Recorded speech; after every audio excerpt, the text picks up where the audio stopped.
የንስሐ ጥሪ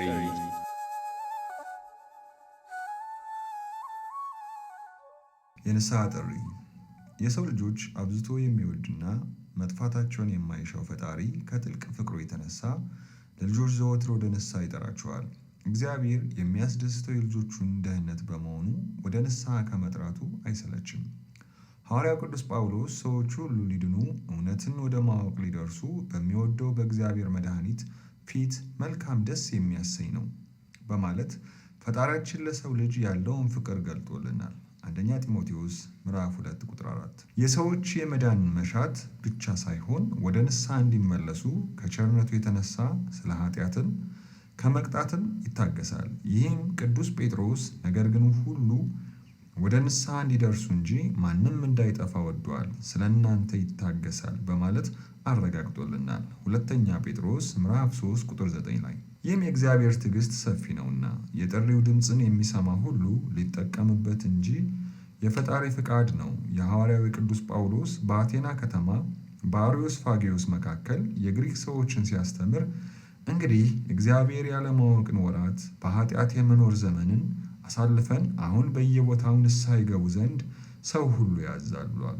በሕዝቅኤልም እግዚአብሔር ሞት በሚሰማው ባህሪ የተፈጠረውን የሰው ሞት የማይወድ በንስሐ ወደ ሕይወት መመለሱ ግን የሚያስደስተው መሆኑን ተናግሯል። ንስሐ ግቡ፣ ኃጢአትንም እንቅፋት እንዳይሆንባችሁ ከኃጢአት ሁሉ ተመለሱ፣ የበደላችሁን በደል ሁሉ ከእናንተ ጣሉ፣ አዲስ ልብ አዲስ መንፈስ ለእናንተ አድርጉ። ስለምን ትሞታላችሁ? የሟቹን ሞት አልፈቅድም ይላል ጌታ እግዚአብሔር። ስለዚህ ተመለሱና በሕይወት ኑሩ። ሕዝቅኤል 18 ቁጥር 30 እስከ 32 አምላካችን እግዚአብሔር ይወደናል። ከፍቅሩ የተነሳ በንስሐ አማካኝነት ከበደላችን ታጥበን የቸርነቱን የማይታለፍ መንግስቱን ተካፋይ እንድንሆን ይፈልጋል። ሰዎችም ወደ ንስሐና ወደ ዘላለማዊ ሕይወት ከመጥራት አላቋረጠም። እንግዲህ ከጌታ ፊት የመጽናናት ዘመን እንደሆን ትመጣለች። ኃጢአትም ይደመሰስ ዘንድ ንስሐ ገቡ፣ ተመለሱ በማለት ሐዋርያው ቅዱስ ጴጥሮስ የሚያሰማውን የእግዚአብሔር የንስሐ ጥሪ ነው። ቅዱስ ያዕቆብ ማንም ኃጢአተኛ ቢመለስ ኃጢአቱ እንዲሸፈን ይወቅ። ጌታችን መድኃኒታችን ኢየሱስ ክርስቶስም ሥጋው ቃል ከልዑል መንበሩ ወርዶ ሰው የሆነው የእኛን ኃጢአት ተሸክሞ ስለ ሞታችን ሞቶልናል። መከራም ተቀብሎ ያዳነን ኃጢአታችን ሸፍኖ ነው። እኛንም ልንፈጽመው ያስፈልጋል። እግዚአብሔር ወደ ንስሐ እንድንመለስ የሚያቀርብልን ጥሪ ለእኛ ያለውን ጥልቅ ፍቅር የሚገልጥ ነው። የሚከተሉትን ጥቅሶች የዚህ ማረጋገጫ ናቸው። ወደ እኔ ተመለሱ እኔም ወደ እናንተ እመለሳለሁ ይላል የሰራዊት ጌታ እግዚአብሔር። ጌታ እግዚአብሔር እንዲህ ይላል፣ ንስሐ ግቡ፣ ከጣዖቶቻችሁም ተመለሱ፣ ፊታችሁንም ከርኩሰት ሁሉ መልሱ። አሁንም ይላል እግዚአብሔር፣ በፍጹም ልባችሁ በጾም በለቅሶና በዋይታ ወደ እኔ ተመለሱ፣ ልባችሁን እንጂ ልብሳችሁን አትቅደዱ። አምላካችን እግዚአብሔር ቸር መሐሪ ነው፣ ቁጣው የዘገየ ምሕረቱም የበዛ ነው፣ ከክፋት ሁሉ የተጸጸተ ነው እና ወደ እርሱ ተመለሱ። ኢሳይያስ 2 ቁጥር 12 እስከ 13 እግዚአብሔር የሚያቀርብልን የንስሐ ጥሪ አዳምጠን ወደ እርሱ ብንመለስ ኃጢአታችንን ትተን ንስሐ ብንገባ ከኃጢአታችን ሊያጥበንና ሊያነጻን ፈቃዱ መሆኑን በቃል ኪዳኑ አጽንቶልናል። ለምሳሌ የሚከተሉት መጥቀስ ይቻላል። ታጠቡ፣ ሰውነታችሁንም አንጹ፣ የሰራችሁትን ክፋት ከዓይኔ ፊት አስወግዱ፣ ክፉ ማድረግ ተዉ፣ መልካም መስራትን ተማሩ። ኃጢአታችሁም እንዳለላ ብትሆን እንደ ዓመፃ ትነጻለች፣ እንደ ደም ብትቀላም እንደ ባዘቶ ትጠራለች። ኢሳይያስ 1 ከቁጥር 16 እስከ 18 ጥሩዋንም ረጭባችኋለሁ፣ እናንተም ትጠራላችሁ፣ ከርኩሰትም ከጣዖትም ሁሉ አጠራችኋለሁ፣ አዲስ ልብ እሰጣችኋለሁ፣ አዲስ መንፈስም በውስጣችሁ አኖራለሁ። ሕዝቅኤል 32 ከ25 እስከ 26 የምንኖረው በኃጢአት ዓለም በመሆኑ ከኃጢአት ተለይተን በንጽህና መኖር ባለመቻላችን ፈጣሪያችን እግዚአብሔር በሕይወት እንድንኖር፣ እንድንነጻ፣ እንድንቀደስ አስፈላጊ ወደ ሆነው ንስሐ ይጠራናል። በዮሐንስ ወንጌል እንደተጻፈውም የመድኃኒታችን ሰው መሆኑ ዋናው ምክንያት የሰው ልጆች ወደ ድህነት መጥራት ስለሆነ ዓለምን ላድን እንጂ በዓለም ልፈርድ አልመጣሁም በማለት ጌታችን ድህነትን ወደምትሰጥ ስርየተ ኃጢአት ወደምታስገኝ ንስሐ ይጠራናል። እንዲሁም ደግሞ በማርቆስ ወንጌል ሕመምተኞችን እንጂ ብርቱዎችን ባለመድኃኒቶች አያስፈልጋችሁም፣ ኃጢአተኞች እንጂ ጻድቃን ልጠራ አልመጣሁም በማለት ከኃጢአት የተነሳ በመንፈሳዊ ደዌ የተያዙትን ሕመምተኞችን ከኃጢአት ደዌ ወደምትፈውሰው ንስሐ የሚጠራ መሆኑን ይነግረናል። ከዚህም በተጨማሪ መድኃኒታችን በኃጢአት ምክንያት የጠፋውን የሰው ልጆች ወደ ሕይወት ሊጠራ እንደመጣ የሰው ልጅ የጠፋውን ለማዳን መጥቷልና በማለት ተናግሯል። ስለዚህ ንስሐ ለእኛ ድህነት ነው፣ ወደ ተቀደሰው ሕይወት እንድንገባ የተሰጠን እንጂ በላያችን ላይ በግድ የተጫነ ሸክም አለመሆኑን በመረዳት ልንጠቀምበት ያስፈልጋል። ንስሐ ብንገባ፣ የእግዚአብሔር ጥሪ ብንቀበል፣ ምክሩንም ብንሰማ በሕይወት እንኖራለን፣ ከሞት ንፋስ እንድናለን። እምቢ ብንል፣ ንስሐ ባንገባ የኃጢአታችን ዋጋ በጊዜው ማግኘት የማይቀር ነው። የምንወደውን ለመምረጥ ሙሉ ነፃነት አለን። በነቢዩ ኢሳይያስ አንደበት እሺ ብትሉ ለእኔም ብትታዘዙ የምድርን በረከት ትበላላችሁ፣ እምቢ ብትሉ ግን ብታመፁም ሰይፍ ይበላችኋል፣ የእግዚአብሔር አፍ ይህን ተናግሯልና በማለት ተናግሯል። ኢሳይያስ 1 ከቁጥር 19 እስከ 20። እኛ ግን መልካም ብንሰራ፣ የእግዚአብሔር የንስሐን ጥሪ ብንቀበል፣ ከኃጢአት ስርየት አግኝተን በተቀደሰ ሕይወት በእግዚአብሔር መንግሥት ብንኖር መልካም ነው። ሐዋርያው እንግዲህ እግዚአብሔር በእኛ እንደሚማለድ ስለ ክርስቶስ መልእክተኞች ነን፣ ከእግዚአብሔር ጋር ታረቁ ብለን እንለምናለን በማለት ከእግዚአብሔር ጋር እንድንታረቅ የጥሪውን ድምፅ አስተላልፏል። ሰዎች ከበደሉት ፈጣሪያቸው እግዚአብሔር ጋር ሲታረቁ የኃጢአት ማስተስረያ ይሆን ዘንድ ቤተ ክርስቲያን ንስሐ ለሚገቡ ሰዎች ጣት እንዲሆን ቀኖና ትሰጣለች። ይህም መልካም ስርዓት ጠቃሚ ነው።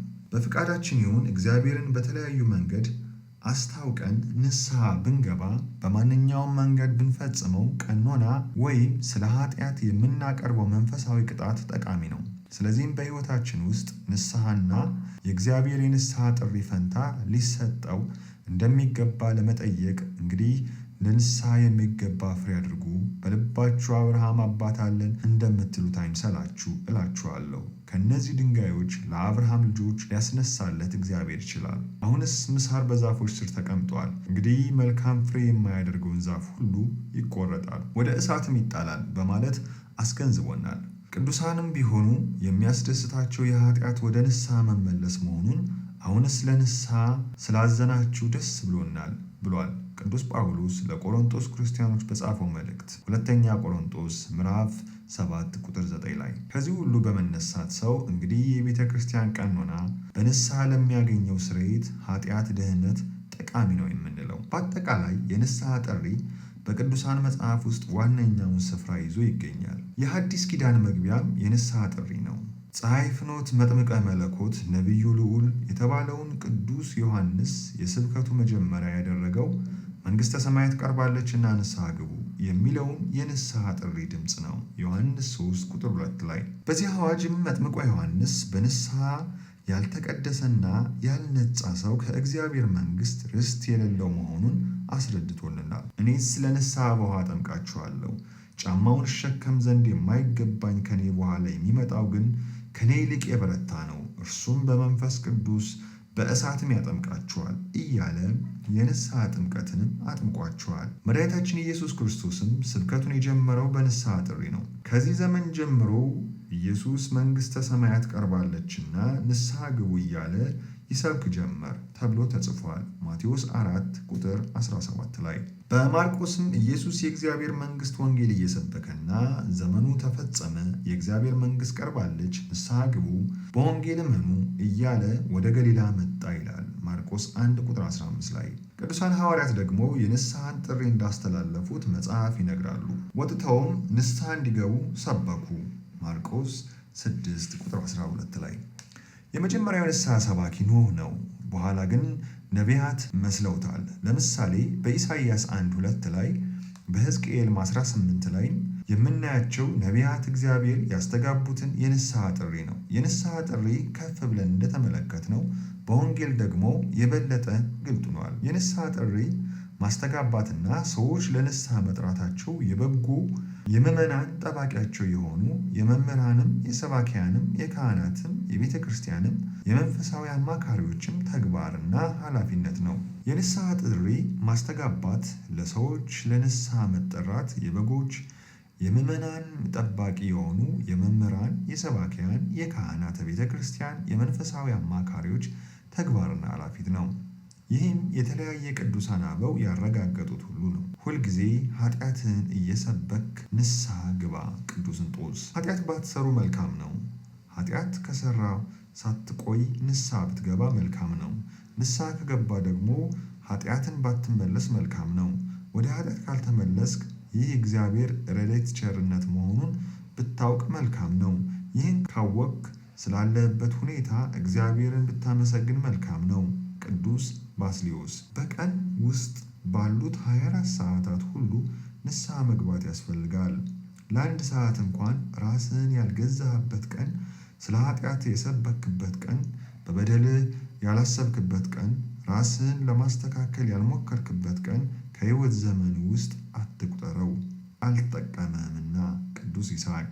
በዚህም የንስሐ ጥሪ ለማንኛውም ክርስቲያን የሚቀርብና ሊቀርብ የሚገባ የተቀደሰው የእግዚአብሔር ጥሪ መሆኑን እናስተውላለን። ይህ የንስሐ ጥሪ እግዚአብሔር ለሚወዳቸው ብዙ ሰዎች ቀርቧል፣ ተጠቅሞበታልም። ለምሳሌ በፈቃደ እግዚአብሔር የተቀባው ንጉሥ ዳዊት በበደል ጊዜ የእግዚአብሔር የንስሐ ጥሪ በነቢዩ በናታን አፍ ወደ እርሱ መጣች። እርሱም በጥሪው ተጠቅሞ ንስሐ በመግባት ከፈጣሪው ጋር ለመታረቅ በቅቷል። እግዚአብሔር ለሰው ልጆች የሚያቀርበውን የንስሐ ጥሪ እርሱ ለልጆቹ የአዳም ዘሮች ሁሉ ያለውን አክብሮትና ጽኑ ፍቅር የሚገልጥ ነው።